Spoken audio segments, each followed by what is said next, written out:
Hi students, कैसे हैं आप सब लोग। मैं हूं बीकॉम ऑनर्स का टीचर और आज मैं आप सभी को कंपनसेशन मैनेजमेंट का अप्रोचेस ऑफ जॉब डिज़ाइन के बारे में बताने जा रहा हूं। अप्रोचेस ऑफ जॉब डिज़ाइन के बारे में पूरी डिटेल से मैं आपको समझाऊंगा और सारे के सारे टॉपिक को क्लियर करूंगा।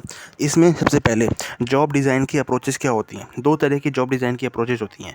पिछली वीडियो में मैंने आपको बताया था जॉब ग्रेड के बारे में और जॉब डिज़ाइन के बारे में कि जॉब ग्रेड होता क्या है और जॉब डिज़ाइन क्या होता है। अब हम बात करेंगे दो अप्रोचेस के बारे में। पहला है क्लासिकल अप्रोच, दूसरा है job characteristics approach. I hope आप स्क्रीन पे इजीली देख पा रहे होंगे। जो क्लासिकल अप्रोच है उसके अंदर ये F.W. टेलर नाम का एक पर्सन था जिसने ये क्लासिकल अप्रोच दी थी। इस अप्रोच में कुछ पॉइंट्स बताए गए थे। बेसिकली अप्रोच है क्या। अप्रोच मतलब एक माइंडसेट जिसके हिसाब से, एक तरीका जिसके हिसाब से जॉब डिज़ाइन किया जाएगा। और इस मेथड को यूज़ करके, मेथड तो अगले टॉपिक में बताया जाएगा, लेकिन ये अप्रोच है। अप्रोच मतलब एक माइंडसेट जिसके हिसाब से जॉब डिज़ाइन होगा। सो ये क्लासिकल अप्रोच जो थी F.W. टेलर ने दी थी, जिसमें कुछ पॉइंट्स बता रखे हैं। मैं पहला बता देता हूँ, टास्क फ्रेगमेंटेशन। टास्क फ्रेगमेंटेशन में बता रहा है in order to achieve technical efficiency a task need to be broken and down into smaller operation. इसका मतलब कह रहा है कि अगर किसी भी एम्प्लॉय को काम करना है तो उसको जो है कोई वर्क दे रखा होगा, स्मॉलर पार्ट्स में उसको डिवाइड कर देना होगा। मतलब एक ज़्यादा वर्कलोड किसी एम्प्लॉय को ना देना। अगर जॉब कोई डिफरेंट टाइप्स की जॉब है किसी भी कंपनी के अंदर, तो उसके अंदर एम्प्लॉयज़ को वर्क को स्मॉलर ऑपरेशन के फॉर्म में देना हो। ये नहीं कि ज़्यादा वर्कलोड जो है एक ही एम्प्लॉय को दे दे। अगर स्मॉलर ऑपरेशंस में, स्मॉलर पार्ट्स में अगर वर्क दिया जाएगा तो इससे क्या होगा, उसकी एफिशिएंसी बढ़ेगी और टाइम करने की क्षमता भी बढ़ेगी। क्योंकि अगर ज़्यादा एम्प्लॉयज़ को छोटा छोटा काम दिया जाएगा तो कम टाइम के अंदर वो कंप्लीट कर लेंगे। ठीक है, तो उससे एफिशिएंसी बढ़ेगी, प्रोडक्टिविटी बढ़ेगी और उसके साथ साथ ये भी होगा कि कम टाइम के अंदर वर्क कंप्लीट हो जाएगा। तो ये कहलाता है टास्क फ्रेगमेंटेशन। दूसरा है टेक्नोलॉजी ऑप्टिमाइजेशन। टेक्नोलॉजी ऑप्टिमाइजेशन का मतलब है कि प्रोडक्शन के अंदर अच्छी टेक्नोलॉजी यूज़ करना। अगर कोई कंपनी प्रोडक्शन करने वाली है तो उसको अच्छी टेक्नोलॉजी यूज़ करनी होगी जिससे कि वो प्रोडक्शन कर पाए। और इससे अल्टीमेटली फ़ायदा किससे होगा, इससे अल्टीमेटली जो फ़ायदा है वो कंपनी को ही होगा डायरेक्टली। सो इसे क्या है, ऐसी टेक्नोलॉजी यूज़ करनी होगी जिससे कि क्या हो, वो कम टाइम के अंदर ज़्यादा प्रोडक्शन कर पाए और उसकी कॉस्ट भी कम हो, उसका एक्सपेंस कम हो। तो ये टेक्नोलॉजी ऑप्टिमाइजेशन कहलाता है। The best method use for doing a task is develop. ये इसके अंदर बता रहा है स्टैंडर्डाइजेशन ऑफ द मेथड का। अब थर्ड पॉइंट है स्टैंडर्डाइजेशन ऑफ मेथड। इसके अंदर कह रहा है ये मेथड डिस्कवर्ड हुआ था is standardize through time and motion studies. This method तो discovered is standardize through the time and motion studies. इसके अंदर बेसिकली यही कह रहा है कि अगर किसी भी काम को कंप्लीट करना है तो उसके टाइम के हिसाब से और उसकी स्टडीज़ के हिसाब से जो है उसको कंप्लीट करना होगा। उसमें डीपली एनालिसिस करना होगा जिस काम को कंप्लीट करना होगा। मतलब जॉब में जो डिफरेंट तरह की जॉब्स हैं कंपनी के अंदर, उन जॉब्स में क्या होगा, आपको एनालिसिस करके उनको काम देना होगा। ये नहीं कि किसी भी तरह की जॉब को कोई से भी काम दे दो, नहीं। अगर HR डिपार्टमेंट है तो HR डिपार्टमेंट को क्या मिलता है, एम्प्लॉयज़ की देख रेख, उनकी अटेंडेंस कैसे चल रही है ना। और अगर मार्केटिंग डिपार्टमेंट तो कंपनी की सेल्स कैसे चल रही है, उनकी सेल्स पे ग्रोथ करना, ग्रोथ कैसी होगी, उनका प्रॉफिट कैसे बढ़ेगा, है ना। तो ये सारा का सारा जो है मार्केटिंग डिपार्टमेंट को देखना होगा। तो स्टैंडर्डाइजेशन ऑफ मेथड का मतलब अच्छे तरीके यूज़ करेंगे जिससे कि वो सारे के सारे टास्क को अलग अलग रिक्वायर्ड डिपार्टमेंट में डिस्ट्रीब्यूट करें। तो ये कहलाता है स्टैंडर्डाइजेशन ऑफ मेथड। नेक्स्ट है स्पेशलाइजेशन। स्पेशलाइजेशन के अंदर बेसिकली ये कह रहा है कि वर्कर को जो है ट्रेन करना होगा और स्पेशलाइज बनाना होगा। मतलब अगर कोई वर्कर किसी चीज़ में स्पेशलाइज है तो उसको उसी तरह का काम देना। अगर कोई वर्कर किसी चीज़ में स्पेशलाइज है तो उसको उसी तरह का काम देना। तो ये कहलाता है specialisation of worker. Worker need to be perform specific task. उनको स्पेसिफिक टास्क देने होंगे और अगर उसको नहीं आता तो उसको सिखाना होगा, ठीक है, ताकि वो बेटर वर्क कर पाए। तो ये कहलाता है स्पेशलाइजेशन। नेक्स्ट कह रहा है ट्रेनिंग। ट्रेनिंग के अंदर बेसिकली ये कह रहा है कि workers are so selected are trained in the most efficient manner for performing the task. इसके अंदर बेसिकली कह रहा है कि वर्कर्स को इस तरीके से ट्रेन करना एफिशिएंट तरीके से, जिससे कि वो अपने काम को जल्दी से जल्दी कंप्लीट कर सकें और उनको कोई दिक्कत भी ना हो। मतलब अगर वो कोई काम कर रहे हैं तो बेसिकली उनको कोई भी प्रॉब्लम ना आए और अगर कोई डाउट हो तो वो अपने एम्प्लॉयर से पूछ सके, अपने बॉस से पूछ सके फ्रीक्वेंटली।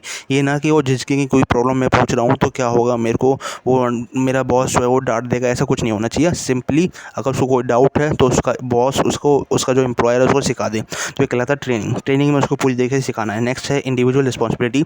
इंडिविजुअल रिस्पॉन्सिबिलिटी का मतलब हर एक वर्कर जो कंपनी के अंदर काम कर रहा है उसके ऊपर पूरी की पूरी रिस्पॉन्सिबिलिटी है। अगर कंपनी के प्रॉफिट अर्न कर दिए तो उसका वो रिस्पॉन्सिबल होगा।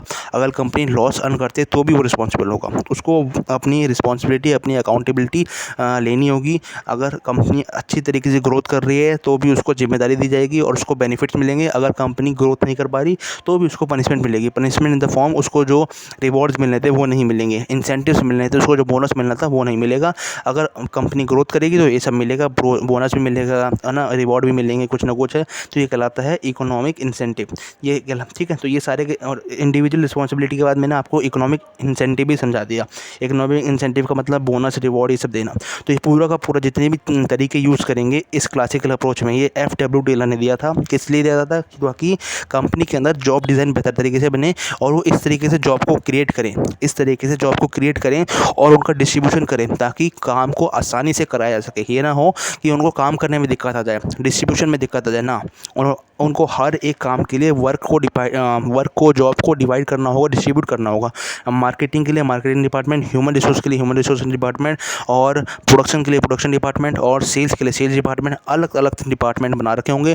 ऑडिटिंग के लिए ऑडिट डिपार्टमेंट, अकाउंटिंग के लिए अकाउंटिंग डिपार्टमेंट, है ना, हर चीज़ के लिए अलग डिपार्टमेंट। जिससे क्या होगा, फटाफट काम होगा, स्पेशलाइजेशन होगा और हर एम्प्लॉय जानता होगा कि उसको किस तरीके से बेस्ट एफर्ट लगाने हैं काम के अंदर।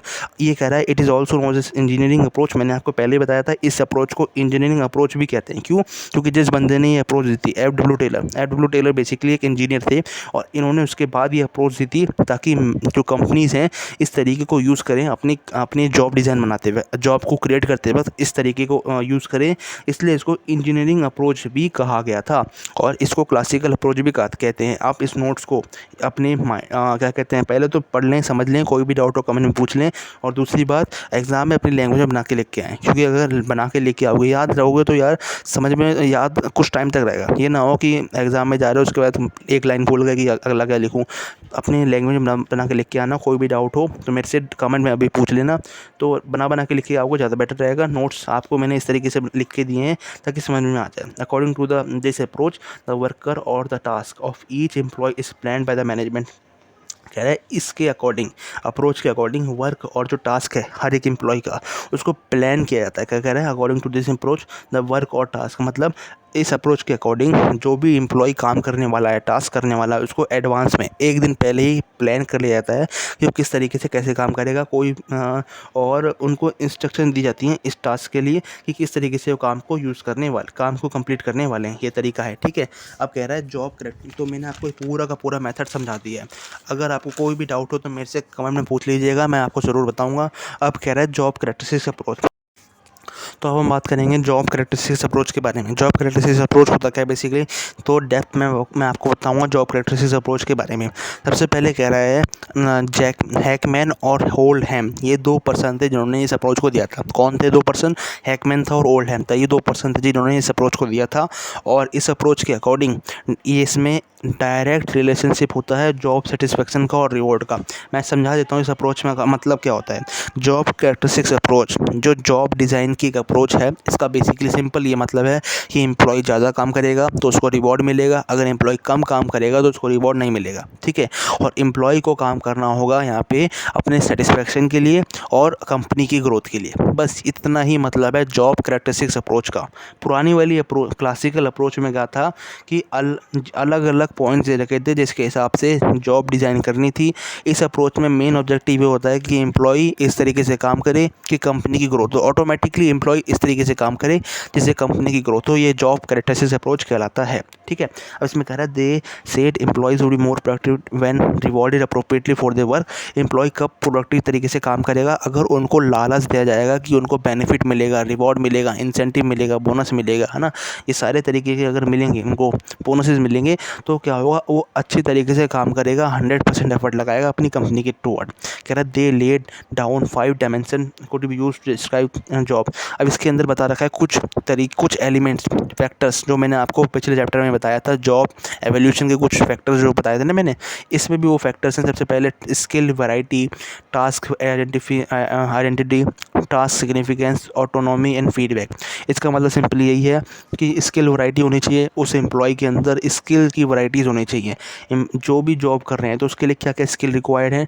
टास्क आइडेंटिटी मतलब एम्प्लॉय पहचान जाए कि उसको यहाँ पे क्या टास्क दिया जाए और किस कौन सी इसको स्किल यूज़ करनी है उस टास्क को कंप्लीट करनी है। मतलब अगर उसको फॉर एग्जांपल MS एक्सेल में कोई टेबल बनानी है तो सबसे पहले उसके पास स्किल होनी चाहिए, और दूसरे नंबर पे उसको ये पता होना चाहिए कि मेरे को टेबल बनानी कैसे है। ठीक है, टास्क आइडेंटिटी, और वो कैसे करेगा काम।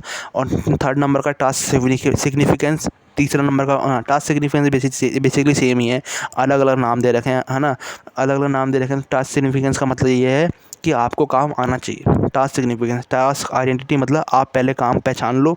टास्क सिग्निफिकेंस का मतलब काम आना चाहिए। स्किल वैरायटी मतलब डिफरेंट स्किल्स आनी चाहिए आपको अगर कोई जॉब करने वाले हो। फॉर एग्जांपल आपको टैली आना चाहिए, है ना, आपको कोडिंग्स आनी चाहिए, तो ये कंप्यूटर के लिए काम के लिए ज़रूरी है। तो ये सारे के सारे इसमें बता रखा है जॉब कैरेक्टरिस्टिक्स के बारे में। अगर डिफरेंट जॉब में जाओगे तो डिफरेंट तरह की स्किल्स आनी चाहिए। इस मॉडल में कुछ 3 एजम्पशंस होते हैं। 3 एजम्पशंस क्या होते हैं ये मैं आपको बता दूं, इसमें थोड़ी आपको लैंग्वेज टफ लग रही होगी क्योंकि ये जो नोट्स हैं मैंने एसक्यूएल की बुक से बनाए हैं, और दूसरी बुक में भी मैंने नोट्स देखे थे तो सेम ऐसे ही नोट्स थे लगभग। तो कुछ कह रहा है ये मॉडल में 3 एजम्पशन होते हैं। पहला एजम्पशन है एक्सपीरियंस मीनिंगफुलनेस, और दूसरा है एक्सपीरियंस रिस्पॉन्सिबिलिटी, तीसरा है नॉलेज ऑफ रिटर्न रिजल्ट्स। पहला जो है एक्सपीरियंस मीनिंगफुलनेस का मतलब पहले तो उसको एक्सपीरियंस होना चाहिए अच्छी तरीके से किसी भी काम का। अगर वो जॉब में ले रहे हैं बड़ी पोजीशन के अंदर, कंपनी के अंदर, वो बड़ी पोजीशन में जो ले रहे हैं मिडिल लेवल मैनेजमेंट के अंदर या फिर टॉप लेवल मैनेजमेंट में किसी पर्सन को ले रहे हैं, हायर कर रहे हैं, तो पहले तो उसके पास एक्सपीरियंस होना चाहिए। तो एक्सपीरियंस मीनिंगफुलनेस का मतलब ये होना चाहिए कि उसके पास एक्सपीरियंस होना चाहिए। दूसरा है एक्सपीरियंस रिस्पॉन्सिबिलिटी, मतलब उसको अपनी रिस्पॉन्सिबिलिटी समझ में आनी चाहिए। अगर उसका इंटरव्यू लो, सबसे पहले जब इंटरव्यू लेते हैं किसी भी पर्सन को हायर करने के लिए, एम्प्लॉय को हायर करने के लिए इंटरव्यू लेते हैं, तो उसका रिस्पॉन्सिबिलिटी लेवल भी चेक करें कि वो कंपनी में रिस्पॉन्सिबल रहता था कि नहीं रहता था, पुरानी कंपनी में कितना रिस्पॉन्सिबल था, और वो पुरानी कंपनी को छोड़ के आया। सारे रीजंस चेक करने होंगे उनको। सी पार्ट है नॉलेज ऑफ रिजल्ट का मतलब उनको उसकी नॉलेज भी चेक करनी होगी कि वो काम को जानता है कि नहीं जानता, जो उसको रिस्पॉन्सिबिलिटी देंगे, टास्क देंगे, तो उसको आता है कि नहीं आता। तो ये कुछ अप्रोचेज़ हैं, कुछ माइंडसेट हैं, बेसिकली आप इसको माइंडसेट कह सकते हो, जिस तरीके का आप इस्तेमाल करोगे क्या जॉब डिज़ाइन करते वक्त। जॉब डिज़ाइन मतलब आप अलग अलग जॉब ग्रेड पे क्या क्या जॉब सैलरी रखोगे, है ना, क्या कितनी सैलरी रखोगे अलग अलग जॉब ग्रेड लेवल पे, और उसके साथ साथ आप उनको क्या रिवॉर्ड दोगे, क्या इंसेंटिव दोगे, और कंपनी की ग्रोथ जिस तरीके से होगी आपको उस तरीके से जॉब डिज़ाइन करना है। तो ये कहलाता है जॉब डिज़ाइन। और जॉब डिज़ाइन की कुछ तो अप्रोच मैंने आपको बता दी। मैंने पिछली वीडियो में आपको जॉब ग्रेड के बारे में बताया था, अलग अलग जो grouping job position with similar skills knowledge and experience, है ना, मतलब अलग अलग जॉब पोजीशन जो उनको एक तरीके से सिमिलर स्किल्स और नॉलेज के साथ ग्रुप कर देना, तो जॉब ग्रेड कहलाता है। तो ये मैंने आपको सब समझा दिया है। कोई भी डाउट हो आप मेरे से कमेंट में ज़रूर पूछ लीजिएगा। मैंने आपको दोनों की दोनों अप्रोच समझा दी हैं। कोई भी डाउट हो आप मेरे से ज़रूर पूछ लीजिएगा। नेक्स्ट वीडियो में बात करेंगे मेथड ऑफ जॉब डिज़ाइन के बारे में। ठीक है, नेक्स्ट वीडियो में मेथड ऑफ जॉब डिज़ाइन के बारे में। बहुत इंपॉर्टेंट मेथड है, एग्जाम में कई बार पूछा गया है। अप्रोच तो बेसिकली कई बार आ जाती है, कई बार नहीं आती, लेकिन मेथड तो हर बार आता ही आता है, क्योंकि काफ़ी मैं आपको मेथड बता भी देता हूँ। Job simplification, job rotation, job enlargement, job enrichment, नाम से ही आप इसका मतलब समझ पा रहे होंगे। इसी वजह से आपको मैं बता दूं इसकी इंपॉर्टेंस भी काफ़ी ज़्यादा है। जॉब ग्रेड, जॉब डिज़ाइन और मेथड ऑफ जॉब डिज़ाइन, ये काफ़ी इंपॉर्टेंट है। जॉब अप्रोचेज़ आप याद करो ना करो इतना इंपॉर्टेंट नहीं है, लेकिन मेथड ज़्यादा ज़रूरी है। अगली वीडियो में मैं आपको मेथड बताऊंगा। सो प्लीज़ वीडियो को लाइक ज़रूर कर दीजिएगा, वीडियो को सब्सक्राइब ज़रूर कर दीजिएगा। अब चलिए नेक्स्ट वीडियो मिलेंगे। वीडियो देखने के लिए थैंक यू।